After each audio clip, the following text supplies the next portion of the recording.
Hey everyone, Pugs here, and welcome to the video where I will be reviewing Season 2 of SpongeBob SquarePants. Just like last time, I'm going to be ranking every episode of this season, and then I'll be talking about my feelings on this season as a whole. And before I get into even, anything, y'all know how I am. I just want to quickly say thank you to everyone who's been watching my reviews for this season, and even before that. Y'all are literally just great. I recently reached 100 subscribers, which is pretty crazy for me. I never expected to get, any attention whatsoever, so this is pretty cool to me. And I love interacting with y'all under my videos and posts when you choose to do so, so that's also awesome. And I know that some of you guys watching are on the forum too, so we interact all the time, and it's doubly good. And yeah, just want to say thank you to everyone, and I will of course say a much longer one in the closing thoughts, so I'll move on.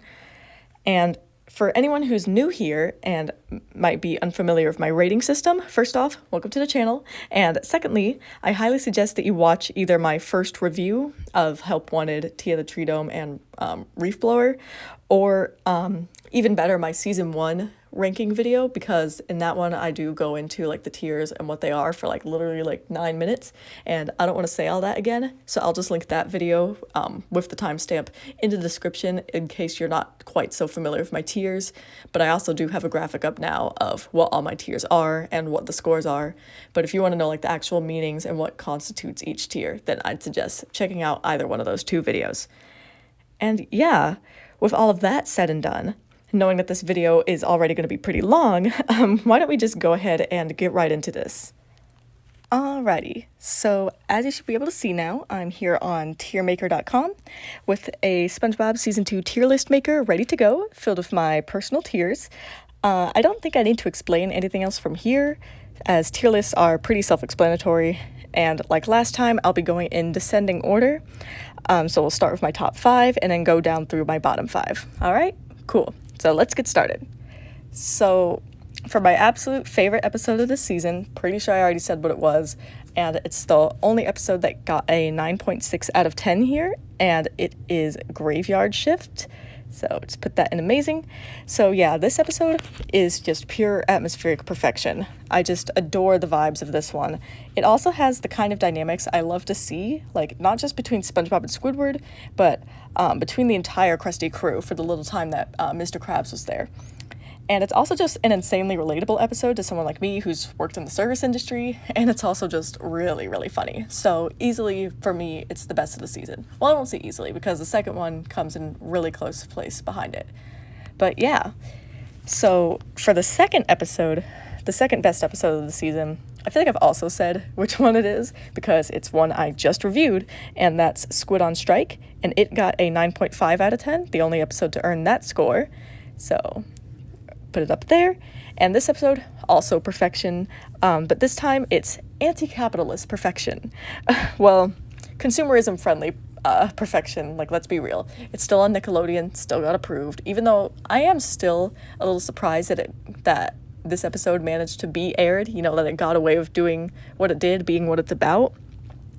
But I don't know how it got away with that. I talked about that at length in my review, so let me move on. And I gave my full thoughts as to why that might be anyway in that review too, so I will doubly move on. But seriously, I adore this episode. It's again intensely relatable, and it's also just hilarious. And so for the third episode, the third best episode, that would be Squid's Day Off, and that got a 9.4 out of 10. Also the only episode to earn that one. So where's Squid's Day Off? There it is. So I'll just put it up here. And this one is comedic perfection for me. This is simplicity done right, in my opinion, and it's especially repetition done right, as this episode is very repetitive when you think about it. But it's not really that noticeable because of all the varied ways that the gag is done, and the fact that it's drop dead hilarious is a big help. So easily just an amazing episode, and that's why it's the third best of the season. And so now I have a bunch of episodes that earned a 9.3 out of 10, so the next two on this tier list will also have earned that score. And so the episode that I'm putting as my fourth best of the season is actually Jellyfish Hunter. And so this episode, it's the first of many that have a 9.3 out of 10, and I put this one as the best of those because of how funny it is. And that moment of atmosphere in the middle of the episode, and just like the general message of it, I like the environmentalism message here. And it's done in a fun and even wholesome way, because I really like the ending of this episode because it's pretty wholesome to me, and it just makes me smile and feel warm, so that's why it's the 4th best of the season.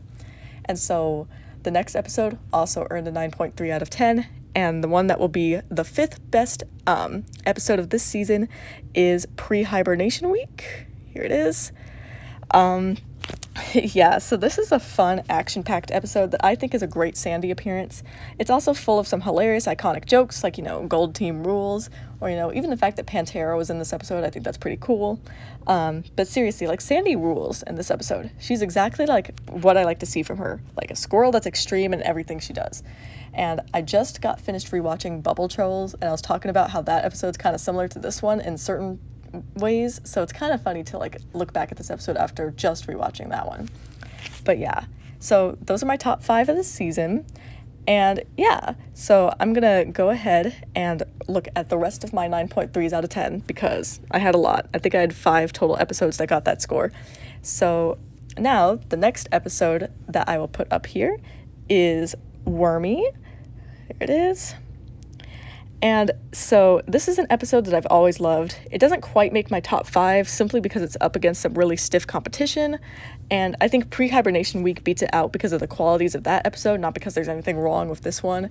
It's just, it was really hard to pick a top 5, okay? Especially the last 2 slots, since they were all, 9.3 out of 10. But I really do like this episode a lot, too. And then the other 2 episodes that got a 9.3 out of 10 are Something Smells and Shanghaied. And the one that I will be putting right after Wormy is actually Shanghaied. So I'll put that up there. And, I just really love this episode. One thing I actually never mentioned in my review, though, is that, the episode almost feels lacking in something. It's not, but it has that vibe, particularly where Squidward is concerned. So that's why I place it under Wormy. I don't really know, why that is. Maybe it's because Squidward disappears from the episode. Not entirely sure. And so then, of course, the last episode of my 9.3 out of 10s to get up here will be Something Smells. And again, it's not because there's really anything wrong with this episode that I'm putting it below the other ones. It's just I like the other ones a little more. This is also a really funny episode. I guess it's a bit on the jokes don't land as hard side, if anything. But I mean, the jokes still land, so I'm not really going to critique that. And I mean, it's still got a 9.3 out of 10, so that doesn't mean this episode is bad, at all. So yeah, so this is my amazing tier so far. We still have quite a few more. So next are the 9.2s out of 10s, which in order of production are Your Shoes Untied, Survival of the Idiots, and Band Geeks. And by the way, every time I list the full episodes like that, it'll always be in order of production, just so I don't spoil what will be in front of the other one. But anyway, so the first episode of my 9.2s out of 10 that I'm going to put on here is, of course, Band Geeks. And yeah, I already know it's an unpopular opinion to not even have it in my top 5 of the season, not to mention the show. But, I mean, I already explained that in my review at length, that I think that the episode is 1, overrated, and 2, it's still amazing, but not as amazing as everyone says. And so that's why, even though it's in my amazing tier, it's nowhere near my top 5, as you can see. And I mean, it is really funny, though. It is really funny, and it's very satisfying. It's a very satisfying episode. And that's why it's the best of the 9.2s out of 10. And so the next one that will be in there will be Your Shoes Untied. This is an episode I've always liked. I really love the ending to this episode because I really love Loop de Loop. And also Gary's there, and Gary's my favorite. So of course I have to say that. And also I just really like this episode. It's pretty funny. I don't know if, I'm not going to say relatable, because I don't really forget to tie my shoes, but I think it's relatable in the fact that you're trying to hide an embarrassing fact about yourself from someone else when you're trying to show off and look cool. You know what I mean? But yeah, I just really like the episode. I also like that the Flying Dutchman has an appearance because I also really like the Flying Dutchman. So, lots of wins here for me. And so then, of course, the last of the 9.2s out of 10s that I'll be putting up here is Survival of the Idiots. Here it is. And again, nothing really wrong with this episode. Even though it does have some pretty iconic moments like, Dirty Dan and stuff, there are some moments of the episode that, lean more towards dull for me. None of the episode's actually dull, but, it gets closer to that way. And so, even though I really like this episode, it's not, absolutely unbelievably extraordinary. But it is extraordinary. That's why it's in an amazing tier. It's really hard to differentiate between these episodes, as you can see. I'm kind of struggling. So then I have only one episode that earned a 9.1 out of 10, and that was Squidville. Again, excellent episode. I just really like it.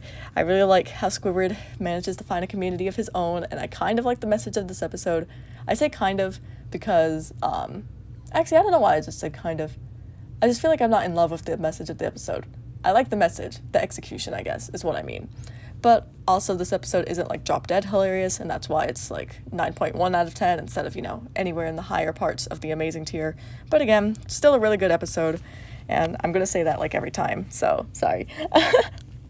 And then 6 different episodes actually landed themselves with the score of 9 out of 10, and these were Dying for Pie, Patty Hype, Christmas Who, I'm Your Biggest Fanatic, Sailor Mouth, and the Fry Cook games. So now I'll spend some time parsing through those. So the top of those for me has got to be Sailor Mouth. This is an iconic episode for a reason. Usually swearing episodes and kids' cartoons, they can go like either way for me, and this one really did it well. I liked the sound that they used for it, and I thought that this was a pretty funny episode. There was like a pretty dull moment in the middle of it, which is why I didn't get any higher than a 9 out of 10. But other than that, really liked this episode. And then the one that will come after it is, oh god, another unpopular opinion, Dying for Pie. And yeah, I know it's kind of unpopular to have this episode not in my top 5 either, especially this low. Sorry. I do really like this episode, but it does have moments that aren't as funny to me, just like a lot of these ones at the lower end of the amazing tier. And so there wasn't any reason for me to put it higher than I did. If you really want to hear all those thoughts, then, you can check out the actual review. Then next will be Christmas Who. Just a great Christmas special, really wholesome, really sweet, especially the ending. Pretty sure I said that before that I really love it. And yeah, there's not really much for me to say about that one. Next would be Patty Hype. Another really enjoyable episode. I like how SpongeBob has a spine here. I also just like the plot of the episode, but I do think that certain characters are wasted in Patrick and Squidward, and so that's one of the reasons why I got in at a 9 out of 10 instead of any higher than that. After Patty Hype will come Fry Cook Games, which I also just reviewed. Again, good episode. A couple not so amazing moments, but overall really strong.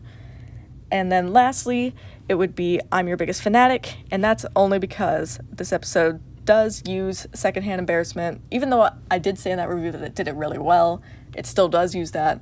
That's not something I ever like in any, even if it's the best thing ever, I still don't like secondhand embarrassment. So, that will always make an episode go down. That's just how I am. And yeah, so this is my amazing tier. That's a lot of episodes in here. I'll do the breakdown further later, but yeah. So I'm going to go ahead and move on to my great tier, which is here in orange. And so the highest score in this tier was an 8.8 out of 10, and that only went to one episode, which was Sandy, SpongeBob, and the Worm. The only reason this episode didn't make it too amazing is because there were a bit too many dull moments here and there. I thought some things dragged on too long, like Sandy's fight with the tongue of the worm, and the humor, even though it had its moments, wasn't at its peak for me. So that's why it's great tier and not amazing. Didn't really have that wow factor that an amazing tier episode needs to have. 3 episodes earned a 8.7 out of 10, and they were Frankendoodle, Pressure, and No Free Rides. And so the top of the 8.7 out of 10s will be Pressure. So let me find that. Here we go. And so this is an episode I really liked. I liked it slightly more than Squirrel Jokes, even though they had pretty similar messages, but I also got into both of those reviews how the messages are different. But yeah, the only thing I didn't like was that one scene in the episode that was kind of mean-spirited towards Sandy, but other than that, pretty solid episode.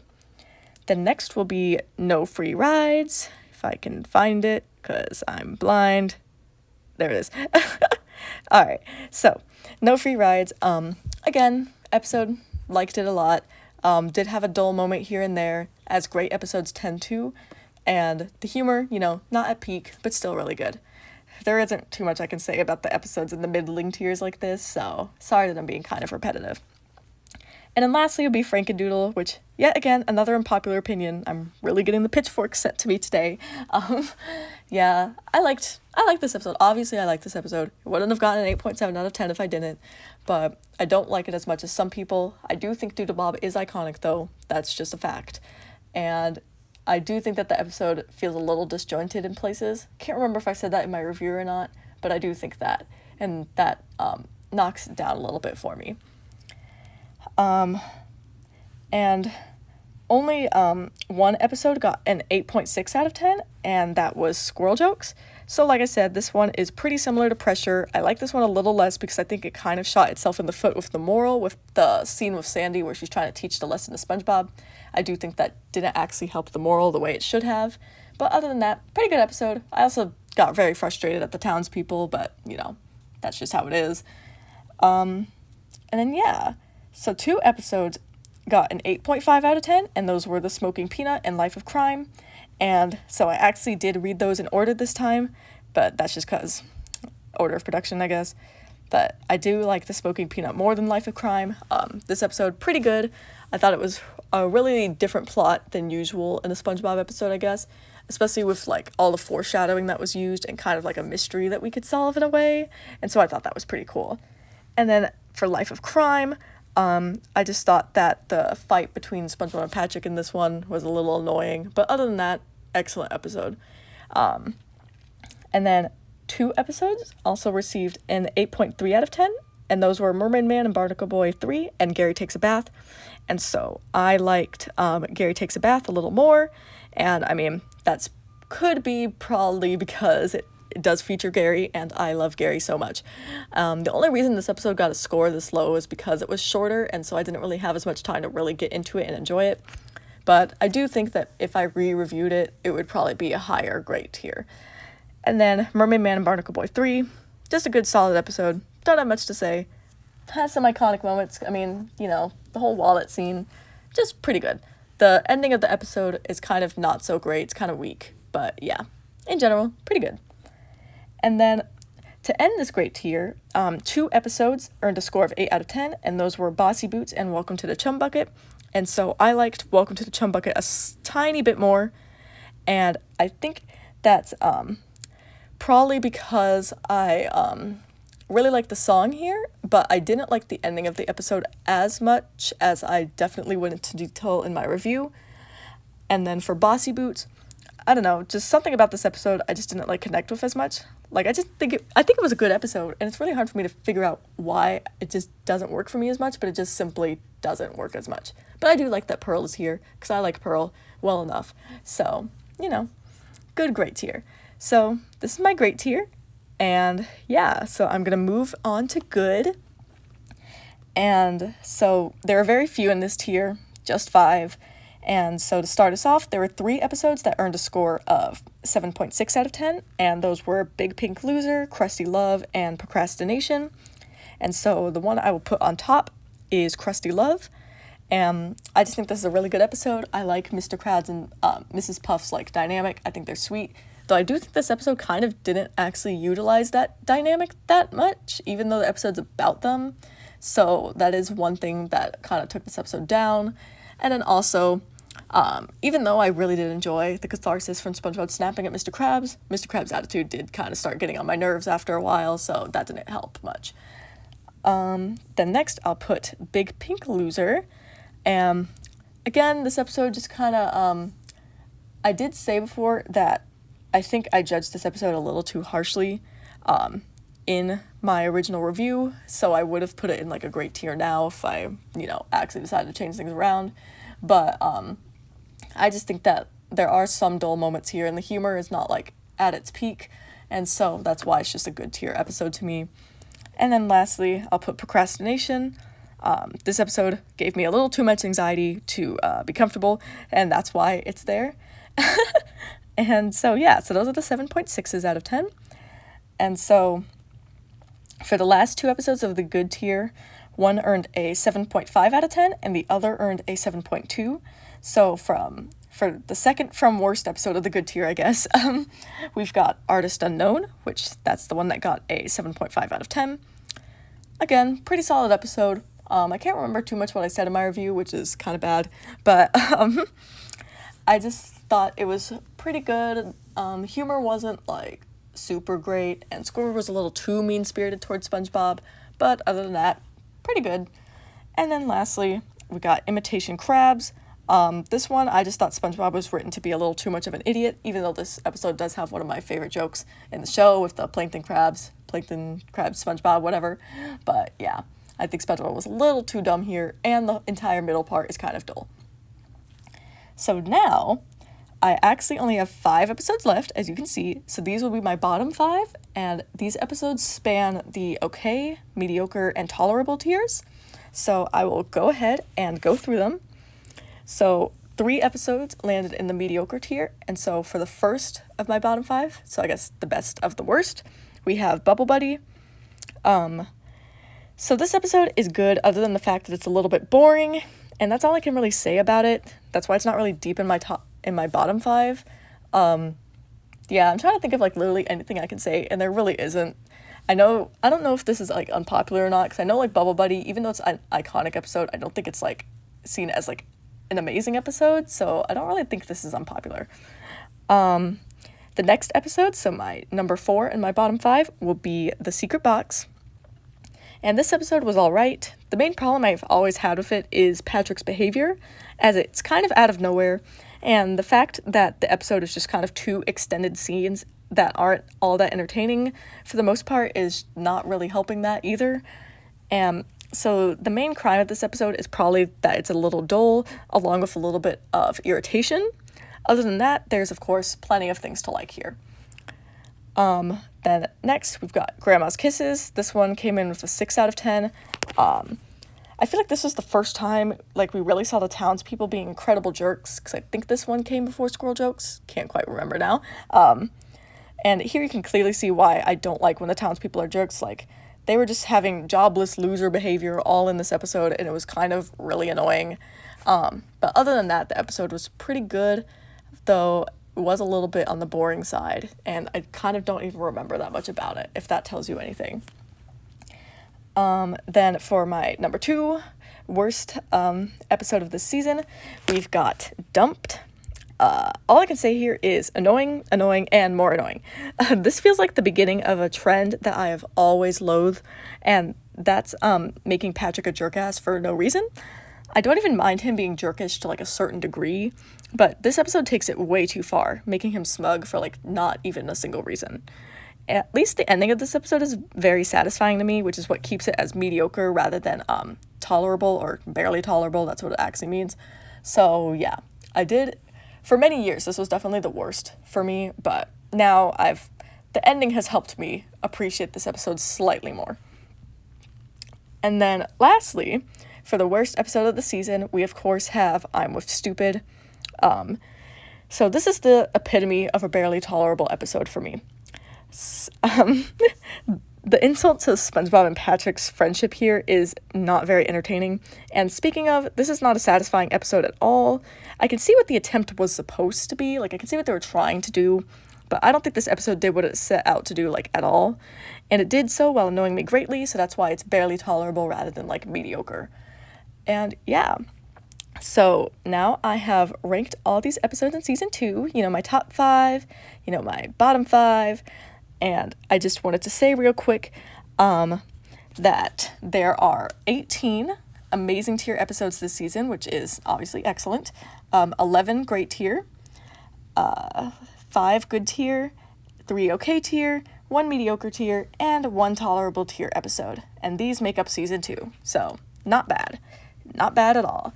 And so now I will transition over to just giving my general thoughts on this season. Alrighty, so now that I've ranked all the episodes of Season 2 and have shown y'all the number of episodes in each tier, I'm going to share the average episode rating for this season before I get into the long discussion, just like last time. And as I said last time, I don't assign tiers to the seasons. Rather, these average episode ratings are kind of like a proxy and a way to compare the seasons as I go along. And I'm not going to prolong it, so I'll just say it now. Season 2's average episode rating was an 8.3 out of 10, which is pretty excellent. Because of how math works, that's like at the upper end of what a typical season could possibly get, so yeah, pretty stellar. Now, if you remember, Season 1 was an 8.4 out of 10, so basically the same. And if you think about it, this makes sense, as Season 2 was the first season to have a mediocre tier and tolerable tier episode, but Season 2 also had a higher proportion of amazing tier episodes than Season 1, so it evens out. That's also one of the reasons why I like Season 2 more than Season 1, though such things can't just be explained by episode tiers alone. And I'll get into all of that in the larger discussion anyway, which I'll actually go ahead and start now. Alright, so like I've been saying all throughout the video so far, I'm going to talk about my general thoughts on Season 2 as a whole. Unlike last season, I haven't really been talking about my thoughts on the season in my episode reviews this time around, and that's not for any particular reason. I just think that because unlike Season 1, Season 2 doesn't have quite that same kind of connecting thread. For Season 1, it was that this was the very first season, the introduction to the show, and for Season 2, I'd say that the connecting thread is this show coming into itself, becoming the iconic franchise we know today. And this coming into itself is something that you can see as you go across the season. I mentioned in Your Shoes Untied that the episode looks and even feels like a Season 1 episode, and I stand by that. But if you think about the last episode of the season, Sandy, SpongeBob, and the Worm, things are so much different from an art, animation, writing, and comedy standpoint. The show really changes as the season goes on, and it's a good change, even if I love the vibes of Season 1. Also, small side note, but I don't even feel like I need to make that qualification about Season 1. Just because something changes into something good doesn't mean that what became before was bad or worse. Not to get deep for a second, but there's this fundamental idea baked into society, or at least US society, I won't speak for other places, that things must always get better and better, that what came before is not as good as what came after, and not only do I disagree with that idea in general, but I disagree with this idea when it comes to the seasons of this show. Yes, even the later seasons, but I'll get into that when I get to that. In this case, Season 1 and Season 2 are both excellent seasons to me, and I'd be happy if the entire show went in the direction of either one of them. And honestly, I'm even happier that we got both seasons out of the same show. Both are good. I might like Season 2 more, but I don't think Season 1 is worse, if that makes any sense. Moving on a little bit, I did want to talk about the precise ways that Season 2 is different from Season 1. This is a little harder to describe than how Season 1 is different from the rest of the show, but I think I've got a pretty good idea. So, the biggest and most obvious thing is the animation. The show switched to digital in this season, and even though certain episodes, particularly Your Shoes Untied, did look like Season 1, most of the season had that more iconic SpongeBob style that people usually think of when they think of the show. Season 2's animation is one of my favorite styles the show's had. I mean, obviously there's multiple styles within it, but y'all know what I mean. So obviously I'm a big fan of the look here. I just really like the thick lines in animation. I always have. And I don't know, I'm not an artist or anything, so I don't really know how to describe it, but the animation in this season really fits the vibes of the show at this point, especially because of the new style of comedy, which I'll be talking about next. And so the other most obvious thing to me, which is what I was going to start this section with until I remembered the literal animation, is the humor. This season is a lot more fast-paced than Season 1, and I think that this season was where the witty humor that SpongeBob's kind of known for really started to take off, as Season 1's style of comedy was so much different. I also think that this season spent a lot of time on making not just the plots, but also the humor appealing to both children and adults. That's not to say that Season 1 didn't have that kind of humor or its moments, but Season 2 literally started with an adult joke, and from there, some of these episodes touch on some really adult topics, like Squid on Strike. So I think that where Season 1 made things appealing to adults is through its plots, like Season 2 really started to incorporate this element into its humor, which is kind of a byproduct of the show turning towards more witty humor too. And another thing that Season 2 does differently, which becomes more and more of a hallmark of this show as it moves forwards, is that it becomes more adventurous with its plots and episode structures. Season 1 had far more simple plots compared to Season 2, which is not at all a bad thing, but simply a fact. Pre-hibernation week, Wormy, Pressure, Squirrel jokes, and more, these episodes all feel like ones that I would have never seen if this season was like Season 1. And yeah, on paper, the plots of these episodes are mostly just as simple as Season 1 episodes, but it's about the vibes. I just don't know how to describe it. It's like, because the humor has become more fast-paced, so have the stories of every episode. Maybe that makes more sense. And because more adult humor is being incorporated into the show at this point, there's so many episodes that tackle adult topics too, without even dumbing them down that much for kids, just like Squid on Strike. I hope at least one thing I said in these past few minutes have made sense. I don't know if any of that just made sense. Anyway, I also think that season 2 is proof of the show's growing popularity. I mean, this season had the show's first special episode, not to mention everything that Shanghai entailed with having people call in to decide the ending. And that's also why I think that more risks were taken this season, because there was more security. I mean, this is all conjecture, because I don't really know the inner workings of Nickelodeon Studios, but that's just the vibes I get. And, there's just so much to love about season 2. Like I've been saying, the show is coming into itself here, maturing like fine wine. Everything season 1 does, this season expands on, I think. The art, fantastic. The humor, outstanding. The voice acting, phenomenal. There's just so much to love. This season has a couple more duds than season 1, but I don't actually think that's a bad thing. To me, that's proof that the show was experimenting and trying out different things. This prevents the show from becoming formulaic and boring. And yes, this is something that I'll be saying even in the seasons with the most duds, though there will of course be qualifications for that when it comes to that. And as we shift towards the end of this video, yeah, I know, finally, I want to lay out my key takeaways. For the last few seasons of my written reviews, starting with season 5, I've been giving every season a name that kind of encapsulates what that season is to me. So for season 1, it's the foundational season, and I've been thinking about what season 2's might be. For season 1, I chose it as the foundational season because I think that it's the foundation that everything the show is. And I think that for season 2, I'm going to go with calling it the maturing season.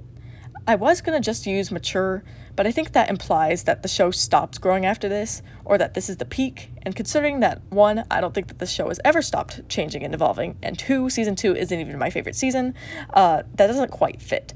So I say maturing. And it's funny that I use this word because I think the best way to conceptualize my thoughts on this season is a tree, if you allow me to use a cheesy metaphor. If season 1 is the roots, then season 2 is like the trunk. Though I'd say it's the inner part of the trunk, and season 3 is like the outside bark. But if I remember, then I'll get to that again in a few months. But season 2, it's an important establishing point and shows what happens when the show starts tapping into its potential. And so I think that just really sums up everything I feel about season 2. Is this video just my closing thoughts on an entire season? Yeah. Am I going to be giving my closing thoughts anyway? Also, yeah. What can I say? I'm a creature of habit. So, this review, it was both an easier and harder process this time. I know I've mentioned this a couple times, but this summer I've got a nearly full-time job, and I only say nearly because some weeks I'm working 40 hours and other weeks I'm working less. So I'm just trying to find the time to work on my videos, and hell, even my written reviews. And it's just kind of been difficult to do that, especially because I'm also just trying to take time this summer to relax too, and I have a bunch of other projects going on that I'm not going to talk about. Nothing to do with YouTube though. Not that videos and reviews aren't relaxing in their own way. I wouldn't be doing them if they weren't, but they still do fall under the category of doing something. So it's also good to do nothing sometimes, and so I'm just trying to find a balance for all of that. And I know that my tier list part was probably a little weaker than last time, so I apologize for that. Basically, everything can be traced back to me not having as much time and energy to do these reviews.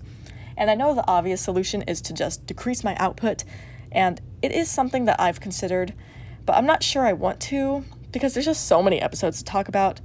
But, I mean, this summer's going to get nothing but busier for me, so it is something that I have to seriously think about. Alright, so that's all the not-so-fun stuff. I, of course, saved this for last, but I just have to say thank you to everyone who's been watching my videos, liking them, and commenting on them. I always say this because it's always true. I would have definitely given up on these video reviews by now if it weren't for y'all, even if I do like talking SpongeBob. Just like in last season, as a rule, I've been avoiding looking at any kind of metrics like likes, views, subscriber count, all of that. But I do see some of that stuff from time to time, like when I'm uploading videos or whatever. And I've seen that not only do I have over 100 subscribers now, which is super cool, but my videos also have a decent number of views, which is also super cool. So I'm super thankful to everyone who's been doing that. I also appreciate interacting with everyone who chooses to comment, because some of y'all comment some pretty cool stuff, and I like talking with y'all. And I, of course, have to thank the people who know me in real life who are watching this video or who have watched any of my past ones. I'm still amazed that you would even think to do that when you know I already launch into rants at a moment's notice, and I talk about SpongeBob like at least for 50% of the words coming out of my mouth. So I'm shocked that you're here, if you are here, and I'm thankful to y'all too. And yeah, I think that's everything from me. I'll close out this season overview here, and as always, I will see you guys in the next review.